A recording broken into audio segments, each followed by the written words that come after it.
elűzze tovább.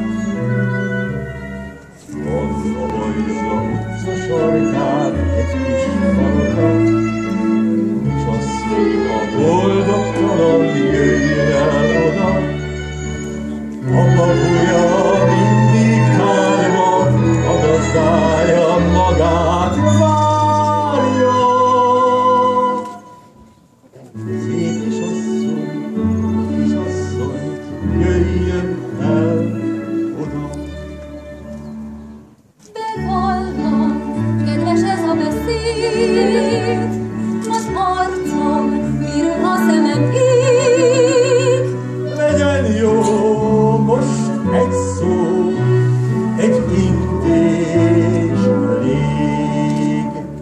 Csak egy szó, Istenem, de kevés, és mégis kimondani nehéz.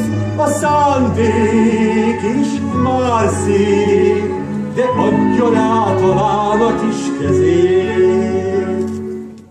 Nem bánom hát a sors a rosszat hát. Eszembe jut egy kedves jó barát. Bajza utca sarkán és azt mondja, boldogtalan jöjjön el oda.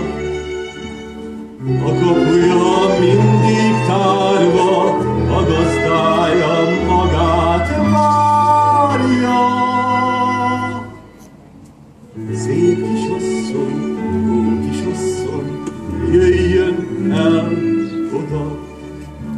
Oda, Oda, jöjjön el oda.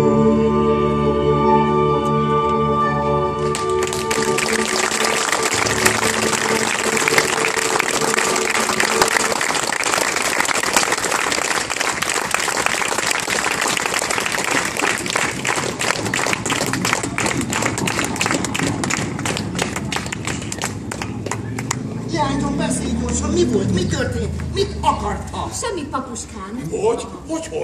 Gratulált. Mit mondott? Azt mondta, hogy nagyon tehetséges vagyok. És? És hogy mindig számíthatok rá. Számíthatunk rá? Hol az a báró? Aláíratok fel egy váltót! Du lieber Gott, Frau Huldadi fel fog kegyen ezt! Jaj, Kumanek úr, hát ha ezt megboldogult férjem a tűzoltó parancsra megérem!